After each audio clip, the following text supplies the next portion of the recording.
Welcome to another episode of Off the Menu. I'm your host, Vincent Franchini from Tumblar House, here with a Yuletide Charles Coulombe. Indeed, indeed, indeed. Hark the herald angels sing, glory to the newborn king. Almost. It's still Advent.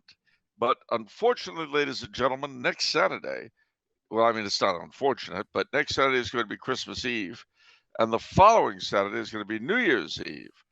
So I'm afraid, because of the way the calendar is turning, you're going to have to go through the entire 2-week period without hearing from us.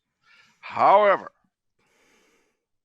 as some of you may know, on December 22nd, so I'll be home for Christmas, at least home to my room here in Austria, I'm going to be having an operation, which, if successful, well, I asked the doctor, I said, if the operation is a success, doctor, will I ever play the piano again? And she asked, did you play it before? And I said, no. But, she said that it's highly unlikely you're going to somehow pick it up on the operating table. So that, ladies and gentlemen, if you're looking for a Christmas concert from me post-op, it's not happening. But your prayers are requested, not to say required, on December the 22nd. And I can assure you that we will notify you through the usual channels of my progress. They say it'll be 3 weeks or so before I'm completely recovered, but we'll see what that means in reality when I'm in terms of not believability. That's not the word I want. Who said believability? No, not believability. But in terms of actually appearing when in due course. But New Year's and Christmas and New Year's are coming. And you know what that means? What? You better not pout. You better not cry. You better not shout. I'm telling you why. Santa Claus is coming to town. He's making a list. He's checking it twice. Going to find out who's naughty or nice. So be good, for goodness sake. He sees you when you're sleeping. He sees when you're awake. He sees if you've been bad or good. So be good, for goodness sake. You know what's eerie about that is you could actually replace Santa Claus with Tyrone, and it completely makes the same amount of sense. You better not cry, you better not shout, better not pout, I'm telling you why. Tyrone is walking the halls. He knows if you've been sleeping. He knows if you're awake. He knows if you've been bad or good, so be good for your own sake. Yes, you're right. It does fit Tyrone to a T. Yes. You want to hear something scary, though? What? You know who I saw at the Arcadia policeman's Christmas party?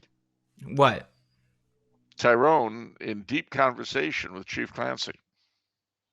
Well, that's pretty typical. Tyrone is one of his most valued friends. I know, but it just seemed like they were talking shop at Christmas, which I thought was a little weird, but never mind. Although I do think of Phyllis Diller's great comment about Christmas office parties. She said what she hated the most about them was looking for a new job the next day. Right. You know what's really bad is when you find someone in a corner under the mistletoe all by himself. It's pretty weird. I think so. And speaking of weird, and there's always weird to speak of in the pre-Christmas season, you know that the Holy Father has given us all an interesting Christmas gift. What? Go on. Yeah, he canceled Father Pavone. Yeah, I read more. There's a lot more to this weird Father Pavone story. I read a really good article by Philip Lawler on it from like 11 years ago. And it's this whole thing about,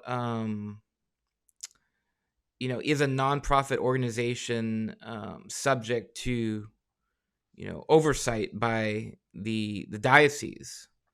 So it's this. It's a lot more complicated. Actually, it's actually really complicated. There's a lot of actually finances involved. Like apparently, Father Pavone is priest for life. Like the finances for that dwarf the diocese of Amarillo, which is apparently where he's from. Yeah, he So was from, yeah. so it's a complicated thing. I'm surprised the Vatican got involved and I'm did not. stuff. I'm So not surprised at all because number one, I'm also not surprised they make more money than the Diocese of Amarillo. You know, I don't want to mention names, but it was the Church of Our Lady of the Atonement in the Archdiocese of San Antonio, now in the Ordinariate, that literally started from nothing and became the biggest parish in the Archdiocese before it left for the Ordinariate. And the reason was because of its founding pastor, Father Christopher Phillips. Again, I don't want to name names, but he moved from a storefront to a huge church, made tons of money, opened an academy. And priest after priest in the diocese would ask him what his secret was. And what I'm going to say may rock every grinder account in the Holy See. Are you ready? we're ready. He said he preached the Catholic faith, whole and entire. And people came. I know that's a hard concept for a lot of people to wrap their heads around, especially if they've got funny collars and other clothing. But what does that really mean? Does that mean he preached rigidity? Does that mean he preached hate? You know? What You does that mean by mean? hate? It means accompanying people. What does that mean? I feel like there's a lot of euphemisms here. There's always euphemisms. We live in an age where we don't say anything that means anything. We just euphemize. And nothing means anything at all. Unless it's the letter from about Father Pavone, which called him Mr. Pavone. Yeah, that's just being, little old lady is insulting. Anyhow, I hope it's a developing story. I hope there's more to this. It's kind of shrill elderly non-binaries screeching their hearts out. I really wouldn't jump the gun on this, Charles. I don't know. I feel like there's going to be I'm more to it. I'm not jumping the gun. I just know that I have rarely ever seen an official document about a priest's punishment saying that he's been laicized and calling him Mister. That is strange. That's very strange. It sounds like a shrill, nasty, pursed-lipped non-binary somewhere. I'm not saying there's anything wrong with being a shrill, elderly, pursed-lipped non-binary. Why are they assuming gender? That was a bad joke. That was a bad joke. I don't presume they have any gender at all. No. Not anymore. Not with them grinder accounts. No, sir. All right. Well, I just hope it. I was taken aback by the headline yesterday, and I'm sure everyone else is. So. Well, that's actually not the biggest news coming our way as Christmas gifts this year. Oh, from right. Holy Father. What you posted on Twitter, right? This other thing I worried about. Yeah. Well, I just would say because I don't want to be a bad person or anything like that. But the current Bishop of Hildesheim in Germany, who is an odd sinners synoder, synodality, odd sin synod, whatever, Heiner Wilmer is apparently a heavy candidate to replace the current head of what was the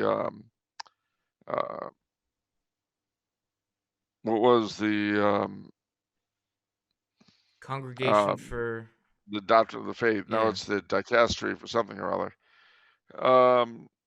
He's got some interesting positions.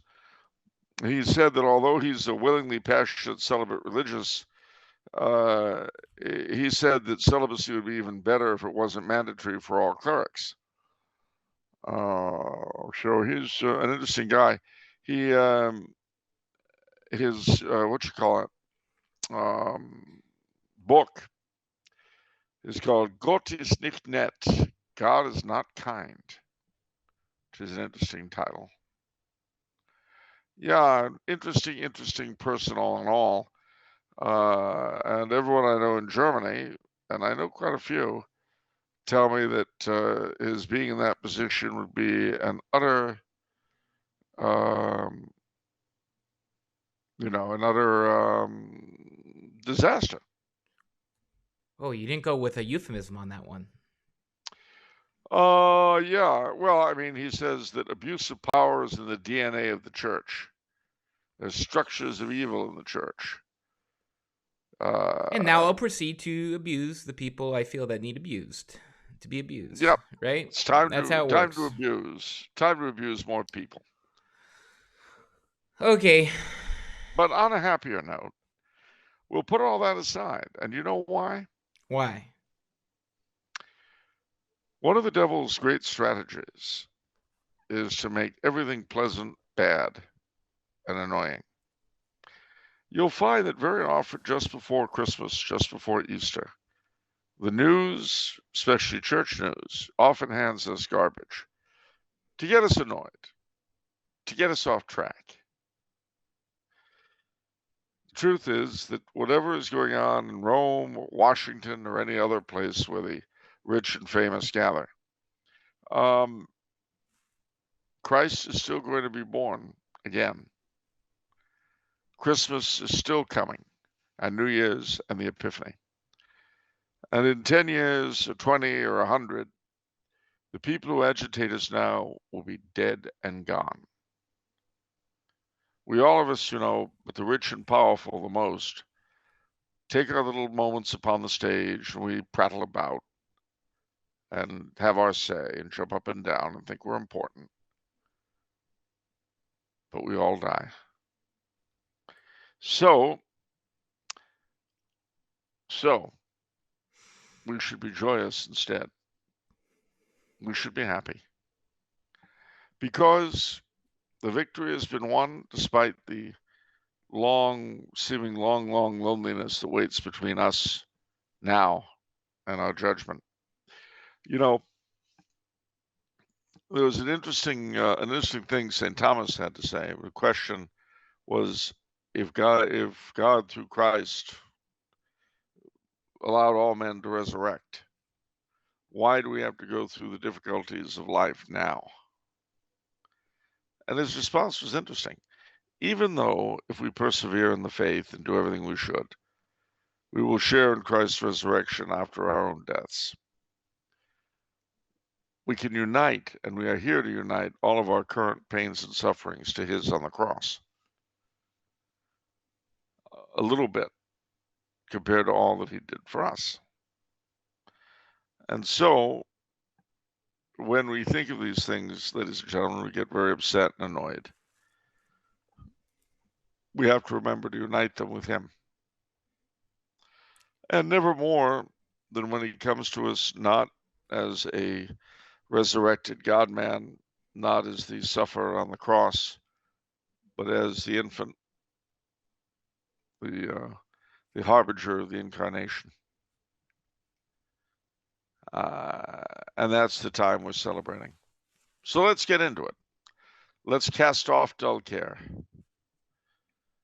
We've still got a bit of the penitential season left to us, although we'll have a little bit less when you see this. It's interesting, incidentally, liturgically, because today, when we're actually broadcasting, it is the fourth Sunday in Advent.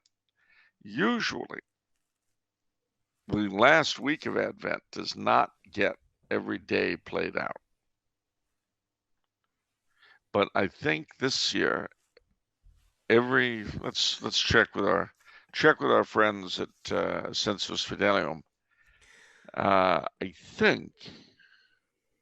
I think, ladies and gentlemen, this is one of those special years where if you're following the traditional calendar and haven't been arrested by the thought police, I believe that, yep. Every single day of the fourth week in Advent down to Friday of the fourth week of Advent is going to be used, which is rarely the case. Isn't that great? Yeah, Advent is its full length this year, which doesn't happen very often. that's awesome. Do you realize a week from today will be Christmas Day? It's hard to believe this Advent went by so quickly for me. It just, we were Me too. halfway through, and I felt like we just were getting started. Yep. It's like Carol Burnett used to say. What or the Carpenters, we've only just begun. I don't know what. I'm so glad we've had this time together, just to tell a joke or sing a song. Seems we just get started when, before you know it, comes the time we have to say so long. That was the closing song, inevitably, on the Carol Burnett Show. Interesting. Do you feel like you've gotten in touch with a little bit of pop culture from the long ago? Slightly. I never knew about the ending song for her. My mom loves Carol Burnett. A lot of people really Go loved ahead, her, say but it. A lot of what people? What kind of people? Go ahead, say it. A lot of what kind of people? a lot of Go old ahead. crusty people, you know. See, I knew that's what you were thinking. A lot of boomers, you know. Yeah. Okay, boomer. Wait. Okay, yeah. So I like Carol Burnett. Is that maybe old, crusty, and a boomer? I think so. Okay. Yeah, for sure. I'm good with that. But you know what we will need for a real boomer Christmas. Uh-oh, that. How about not? No, too In late. in the epic words of Cardinal Dolan, let's not. I'll never forget that. Forget Cardinal Dolan. He might be the next head of the CDF. Or the next pope. Who knows? That would be something. But I'm afraid, since it's been brought up, I'm going to have to share something. You know how I like to share. You do know that, yeah? I do know that, but Well, this is something you'll appreciate. You share the way Edward Scissorhands gives hugs. That's the thing about your sharing, you know? Do we have to say that? That's not nice. All right, what are you sharing? You'll see. Let's get to chat.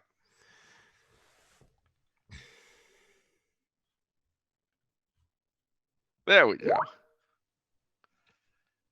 Okay, Charles's favorite picture of Christmas. It reminds him of, now that is that your parents' house, or it's your aunt's house, right? My aunt's house, yeah. Yeah. Christmas in Westchester, 1964. Let's see here. There it is. I got it up on the screen for everybody. Yep. Now, that's a boomer Christmas if ever there was one, or actually boomer parents' Christmas. The Christmas that we boomers watched from the windows, the bedroom windows, or the top of the stairs, looking down on the living room, and seeing people arrive. And as my cousin Jamie said when I showed him this picture, after he stopped laughing, he said, "Yep, it's exactly what it looked like. Only they generally left kind of in the bag."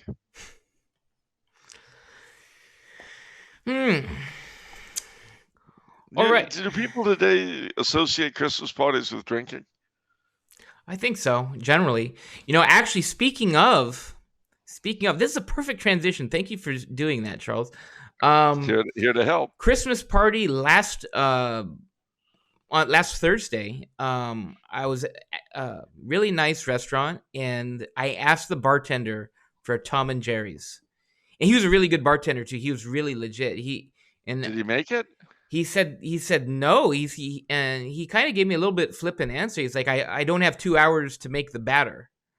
Apparently he loves to drink and he's made this at home, but the actual steps to make the batter, I guess, for this is quite substantial. A little bit, yeah. Yeah. So he wasn't able to make it, but so one day. Um, I got your brother a Tom and Jerry years ago yeah. at the bar of the Pied Piper bar of the Palace Hotel in San Francisco. All right. Did he enjoy He it? liked it. Yeah. Yeah, he liked it. All right. Good. I think a Tom and Jerry would be good right now. Absolutely. Well, you know what? I'm going to share my screen with you so you can see what's going on as well. And let's see here. We've got a picture of Tom and Jerry from a patron. Let me read Oh, the what the patron had to say here. I can't Um. see nothing on my screen though. Oh no. I'm sorry. Not a thing. 1 second. Um. Let's see here. Okay, how's that, Charles? Do you see things? Nope, not a thing. Well, you're just gonna have to live with it then. Sorry. All All right.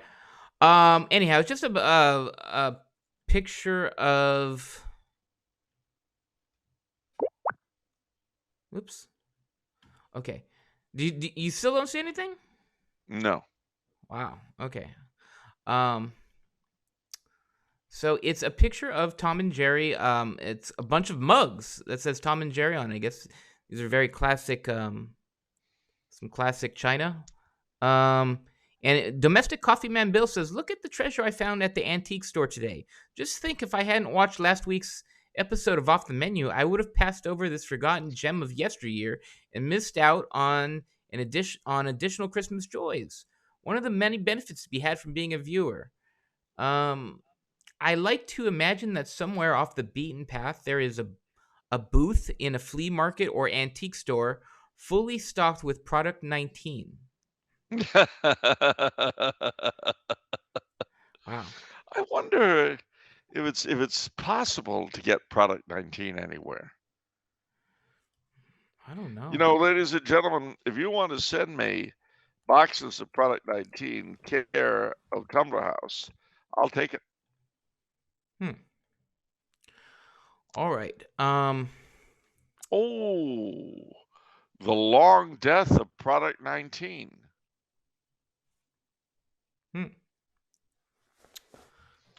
Wow. It was and it was discontinued in November of 2016. Wow. All right, Amazing. Charles.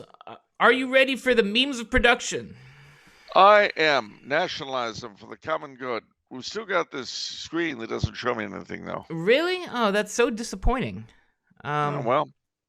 Okay, well, it's time for me to show you a picture then through chat. Because All we right. have a very important. Oh golly, this is gonna take forever. Okay, here we go. Sending this your way, Charles, but don't. So you can see the image I'm about to show. The people. So this is a submission from Connor. He says we all know who's really behind the strike, referring to YouTube giving us a strike as a warning. So he gave us this picture. So we've got Off the Menu, a scuba diver being eaten by YouTube, but underneath it, Big Almond. That's right. Big Almond isn't going to take this sitting down. You've been warned, YouTube. Big Almond's gunning for you. Wow. And let me tell you something. When it comes to a showdown between YouTube and Big Almond's going to wipe the floor with YouTube. There's always a bigger fish, in the words of Qui-Gon Jinn. Yeah. Always. All right. Poor YouTube, man. Yep. They thought they were going to get us, but they were the one who's going to get God. See, if they'd shut up, they wouldn't have woken Big Almond. Oh, well. Yep. Well, sometimes you got to learn the hard way, All right. I guess. I'm just sad. What else do we have? Oh, we have an incredibly special submission from Angela, who so she sent in. She's a patron, a super fan who sent in an adaptation of the popular poem "Twas the Night Before Christmas," but this was "Twas the Night Before Christmas" at the Tumblar House Tower. I'm going to read it for everybody here so everyone can enjoy. "'Twas the night before Christmas, and all through the tower, the girls in the office were starting to lower. The stockings were hung by the 13th floor, but no one remembered opening the door. Old Rose was nestled in her snug cocoon, still estivating like she had been since June. And Tyrone with his trigger and Clancy his bat were all missing Charles, our beloved expat. When out on the street there arose such commotion, we all thought that someone received a promotion. Away, though the barriers were gingerly hastened to avoid the place where Tyrone was stationed. The moon on the tower was a sight by far. It gleamed and glowed like an old Hollywood star. And a thought more strange I could not have thunk than Vinnie Franchini with a sleigh full of junk. With a merry with a merry driver so thrifty and slick, I knew to watch out for a flying brick. More rapid than retorts, his bargains they came, and he chortled and chuckled and called them by name. Get books and used socks and blenders galore, cool mugs and cheap rugs, and so much more. To the gift shop shelves, let the people come flying, and give them discounts so they keep on buying. As bewildered we were with so uncanny a sight, we wondered if he wasn't feeling quite right. So up to the roof flew the sleigh full of stuff, and we knew not to give the boss any guff. And then in an instant I saw for myself the nice additions I could make for my shelf. As I took a deep breath and whistled out loud, to the commissary Vinny came with a bound. He pulled out a platter which reeked and stank like something had died in the old fish tank. We protested and pouted and gave our dissent. This Christmas Eve dish isn't worth our rent. We wanted a sandwich made of chow mein or Cincinnati chili for the price of our pain. St. Louis pizza would have contented the crowd, or even some aspic for crying out loud. And now little Skippy has met his fate and lies moldering there on that dinner plate. The boss merely frowned and pounded his fist and said, "For all my work, you give me this? Lest you forget you are fasting tonight, tomorrow you can fill your bellies upright." By the flash of his eye and look of his brow, I knew that I'd better be grateful now. I spoke not a word and went straight back to work and filled all the orders, then turned with a jerk. For laying inside our stockings so dear, the boss had put a bonus for cheer. He smiled and waved as he sprang to his sleigh, advertising his books all the way. But I heard him exclaim, ere he drove out of sight, "Merry Christmas to all, and to all a good night." Wow, that is a masterpiece. I'm blown away. Well, indeed. This is obviously someone who's been listening to all of our stuff. For those of you who are just joining us from the realms of sanity, uh,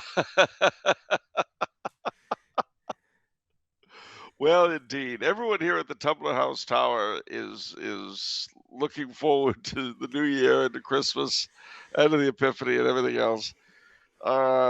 Old Rose has managed finally to cut herself out of her cocoon and join the office party, and she's kicking up her heels in the next room with the office pool and the gardeners and the mailroom staff and Tyrone and Chief Clancy has come up from town, and everybody's having a great time in the tower tonight. All your old friends and characters. Lydia is there, the Mother Superior like head of the secretarial pool, and on it goes. What about You're a Oswald great family to Dupree? have, What gang. about What's that? Oswald Dupree? Oswald is currently celebrating winter solstice, so he's busy. Okay. Oswald doesn't do Christmas. Christmas is so 1964. It's for boomers. It's not for hep people. Oh, okay. Well, to each his own. So Oswald is shaking his groove thing at a solstice party. All right, fair enough. All right, let's get on to some questions. We've got some really good submissions here. First, You don't have a state for me? no state. This is an expeditious episode.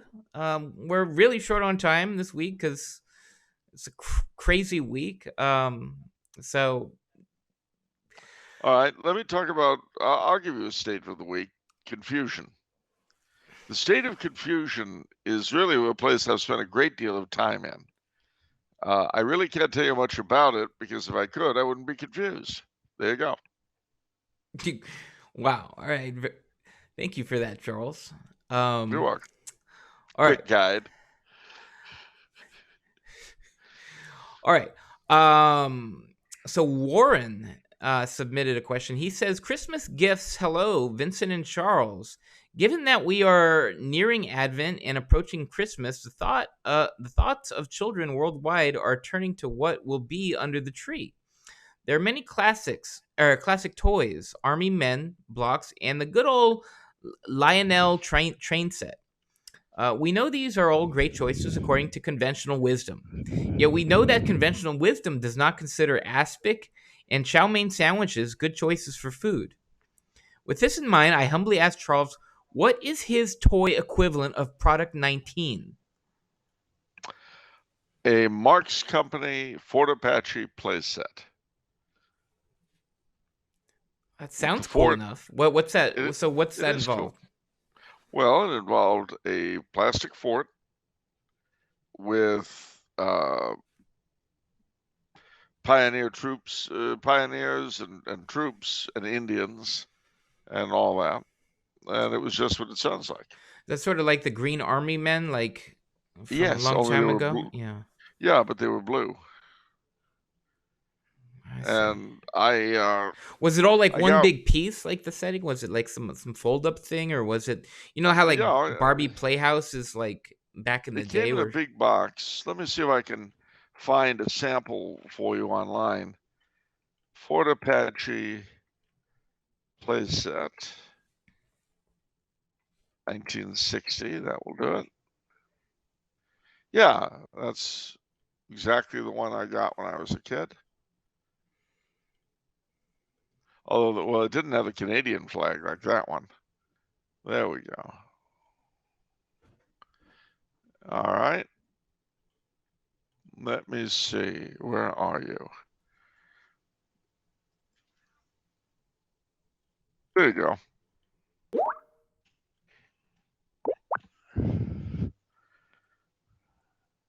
Is that? You see it? Oh, okay. That's interesting. All right. Even better than Product 19, and that's hard to admit. All right, there's a picture of it, folks. That's interesting. How do you turn that into a game though? Like, how does that? I mean, that would be cool if you could do, I don't know, something more with it. But that's interesting. What do you mean something more with it? You play Cowboys and Indians with it. How do you do that? What do you mean? Have you seriously never played with toy soldiers? Really? No, I have. You have me worried there. Now, mind you, those such as Fort Apache. Here's another thing I would have enjoyed and actually did, in fact, get. Britain's limited toy soldiers made out of lead.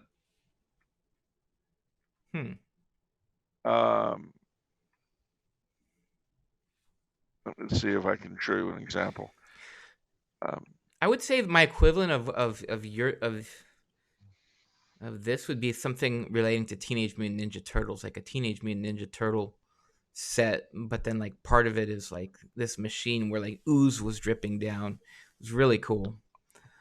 Ooze? Yeah, ooze.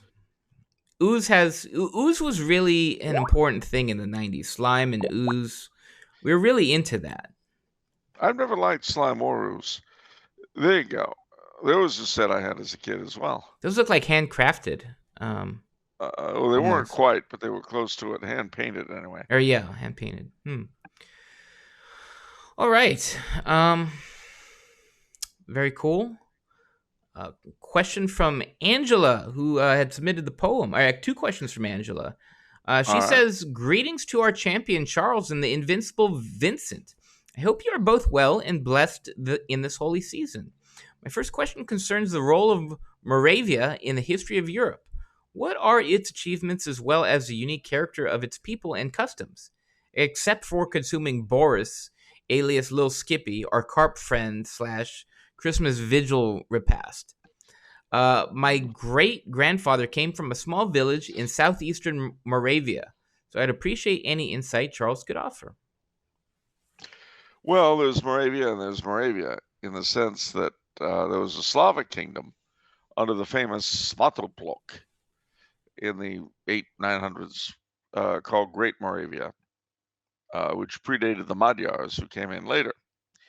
Small Moravia, which united with Bohemia and Silesia to be part of the Kingdom of Bohemia, the lands of the crown of St. Wenceslaus, is to this day a unique region within Czechia. Although they lost their German inhabitants after World War II, Moravia is famous as being rather more pious than Bohemia, more Catholic. And it has certain interesting minority groups. The Slovaks in Moravia, I mean, they're Slovak, all right, but they're very Czechified. And the Wallachians in the mountains. The two big cities there are Brno and Olomouc, or if you prefer, Brunn and Olmutz. And Moravia, it's a small place, but it's fascinating. And like so many small places in Europe, extremely diverse within its own boundaries. Hmm. All right. Angela's second question concerns a passage from the luminous Dom Guéranger in his liturgical year. In the entry for August 25th, the feast of St. Louis, King of France, Dom Guéranger describes the efforts of the great saint to eliminate blasphemy from his kingdom.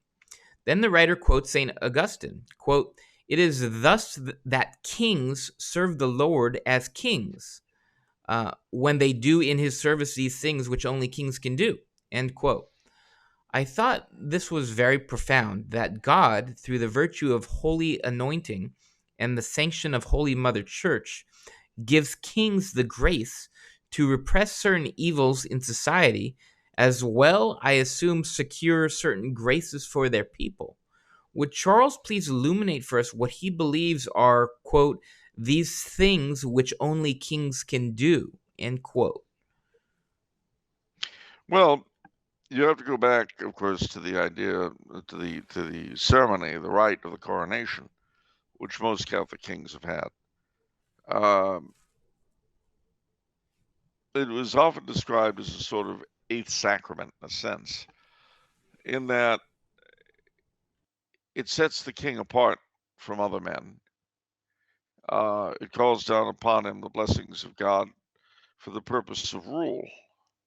Now, the problem we have today is that we don't distinguish between authority and power. Power is the ability to make things happen. Authority is the right to say what should happen. Um, the the king in a Catholic monarchy had first and foremost authority.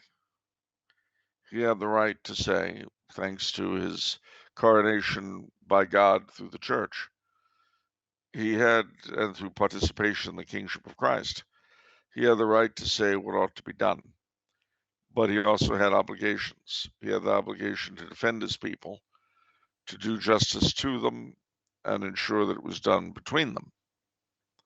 That is to say, to protect his people from outside attack and from each other. He also had an obligation to assist the church in the work of saving souls. He had an obligation, in a word, to be the father of his people. And that, of course, is very different from any kind of governance we're familiar with today. You know, it so happens that today I was on a day trip to Budapest. And while I was there today, we went to the Parliament and saw the Holy Crown of St. Stephen and the coronation regalia that the Emperor King Charles was crowned with in 1916. We went to the coronation church, which was the site of his coronation on Buda Hill, on Castle Hill. And we also venerated two relics of his, one at the coronation church, one at St. Stephen's Basilica. We also were able to venerate the holy right hand of St. Stephen, the first king, after whom the crown is named. Well, these things are very much in my mind as a result. And the question that the friend of mine I was with asked me was why Karl is so popular today.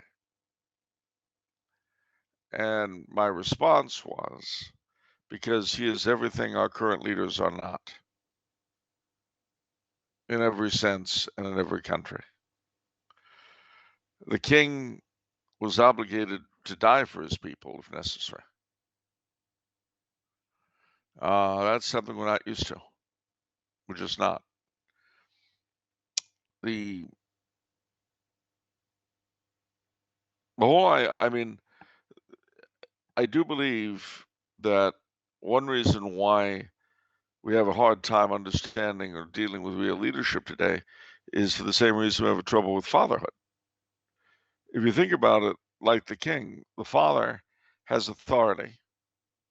He also has a certain amount of power. But we've lost all that. We don't believe in authority, but at least we pretend we don't. But as a result, we're simply the victims of power. It was one of my harsh little jokes during the COVID routine that when our masters took their masks, had us put our masks on, they took theirs off. And I believe that to be true. So, in a word, what made the king differ from other men because of the coronation was that he had authority. And that is something that authority is something we're hard put to see today. We see power exercised constantly, but we don't see authority.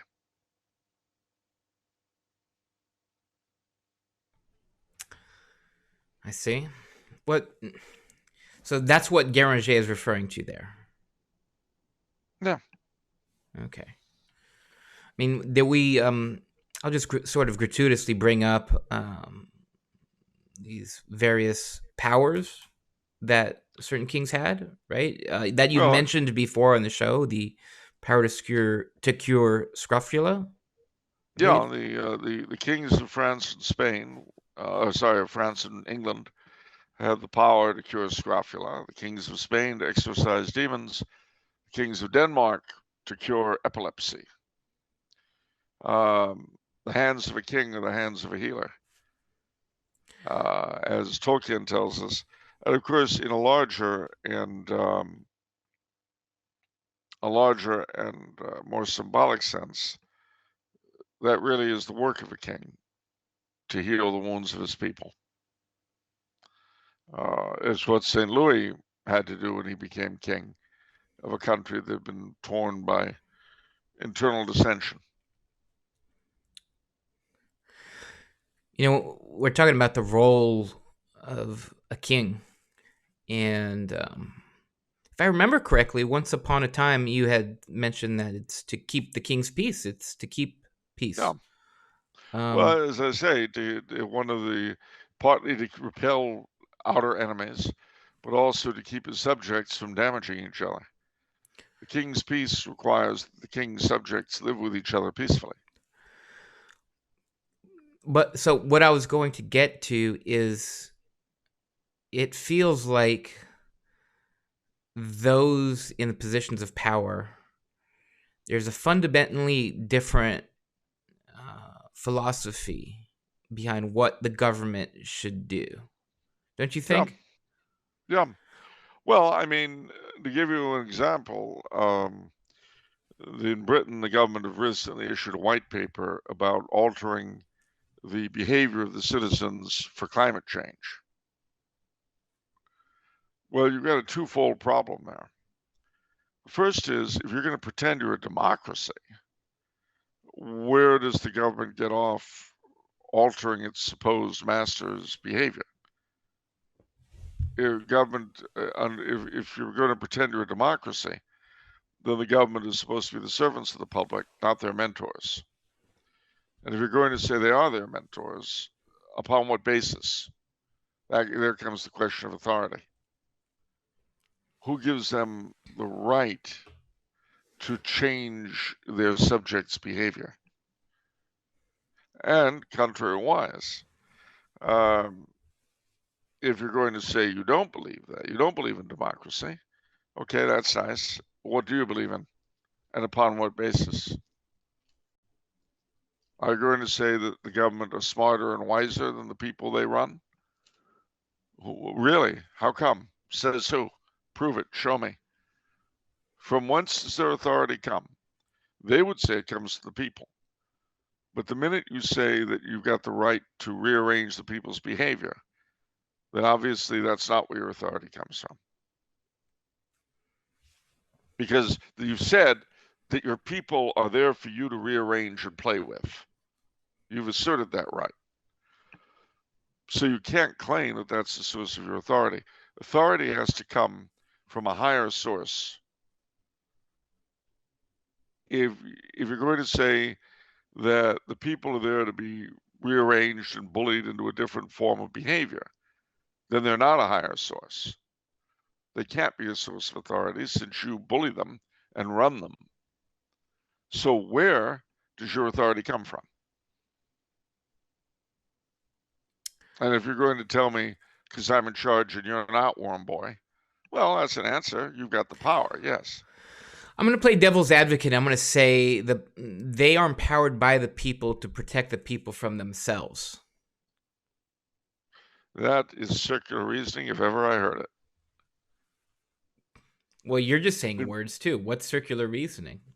What's circular reasoning? It's reasoning that simply comes back to itself.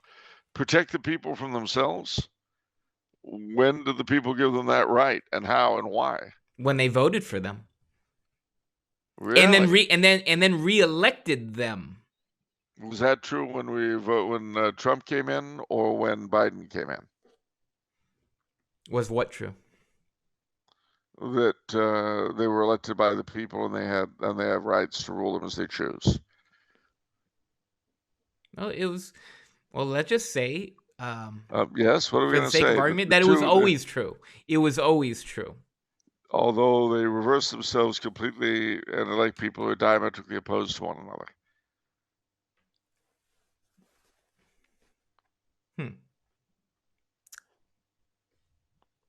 Well, it's I mean, the unless voting. You're going to say that the election was stolen, as some people do. We can't say that. We can't say that. We want to stay on air. We want to stay on air. Okay. We do want to stay on air. And so we can't say the election was stolen because we're going to stay on air. And therefore we're not going to say that. Yeah. In the words of Bob Newhart, we don't go there. Okay. So just stop it. Just stop it, Charles. Down the rabbit hole with Franchini and Kulo. Okay. No, but I mean, at the end of the day, there's no point saying you derive your authority from the people and then saying that the people need you to tell them what to do. Because that means they're incompetent to choose you or anything else. If they're not competent enough to know how to live their lives, They're not competent enough to choose their own leaders. Well, who makes that decision of competency? I would agree with that, but then who decides that? This comes to the very problem. I would say that the difficulty with democracy, quote unquote, lies right there. Because in fact, it doesn't exist. There's a What? pretense that it exists, but it doesn't. Well, let me qualify that. It exists in places like the certain small towns in New England and Switzerland, but that's it. What prevents it from existing? What do you mean? What's the qualifier that's missing here? Well, the qualifier that's missing is the idea that the majority rule themselves, when in fact they rarely do.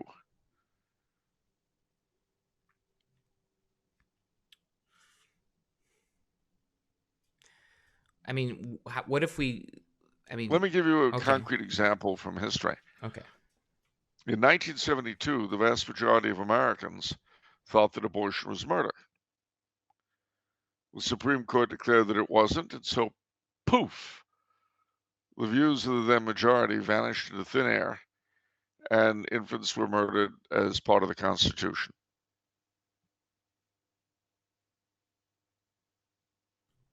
Oh, checks and balances, right? We learned that in fourth grade.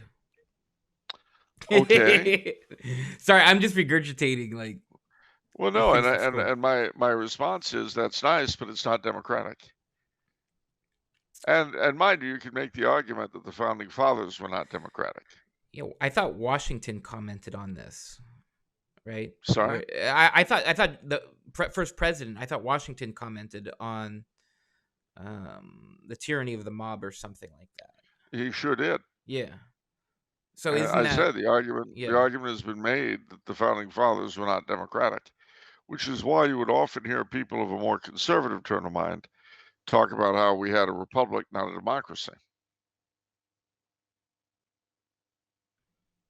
Okay. But the people that currently run that republic would nevertheless insist that we do have a democracy.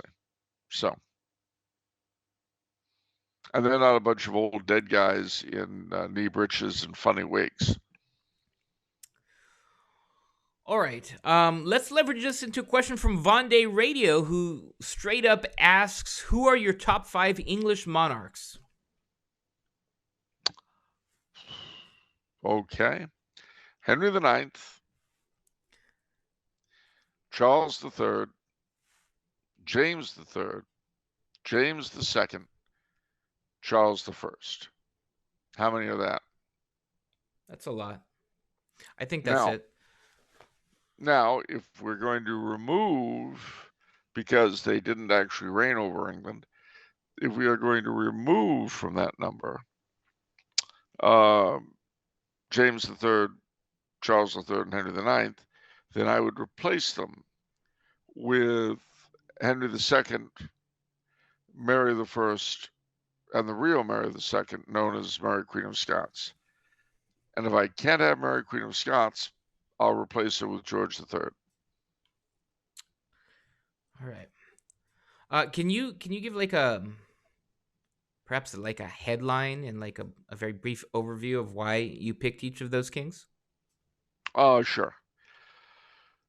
Henry the Ninth, Cardinal York, because he was a very devout man, the last of the House of Stuart, the direct line.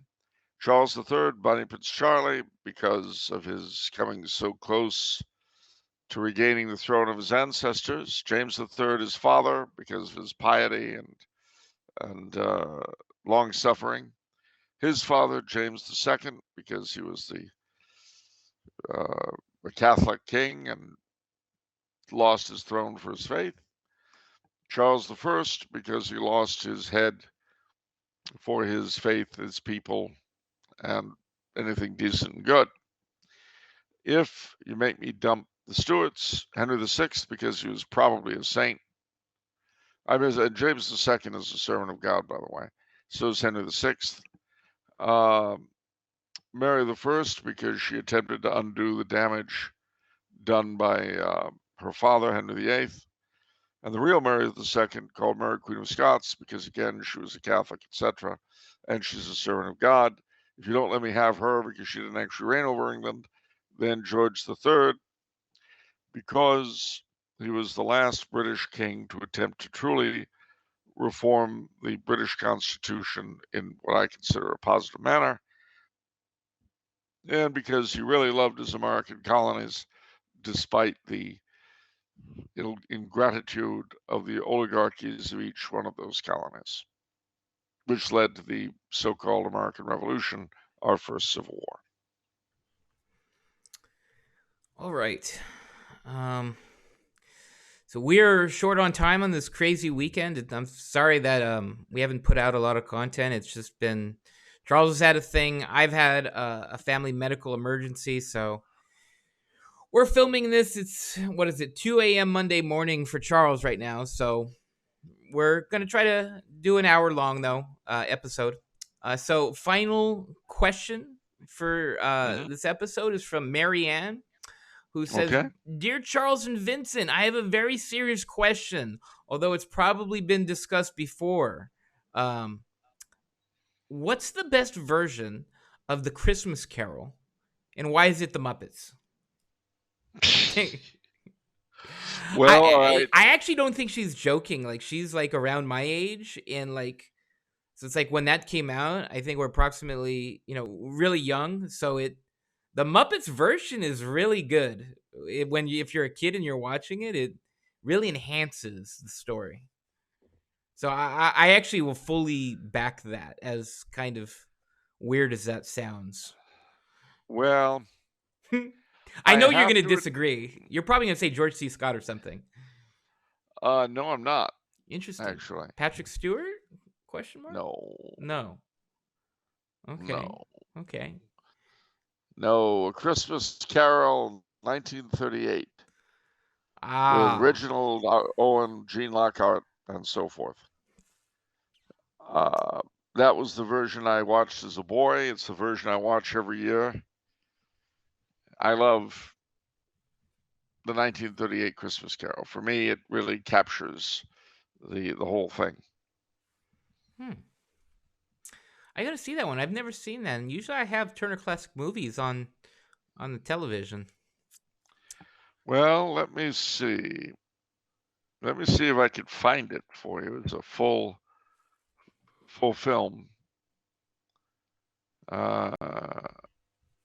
It's the trailer. What about second favorite for you? What's your second favorite? It'll be the one with Alistair Sim, I think. Oh. Okay. But let me see.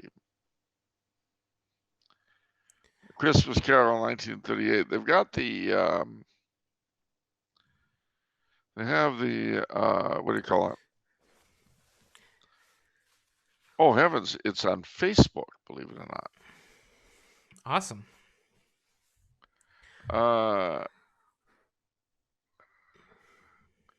Hold on. Let me see. I don't believe it. They've got it on. They've got it on Facebook. All right. Let me give that to you so you can watch it.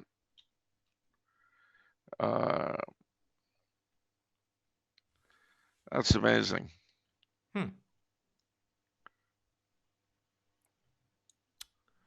Let me see.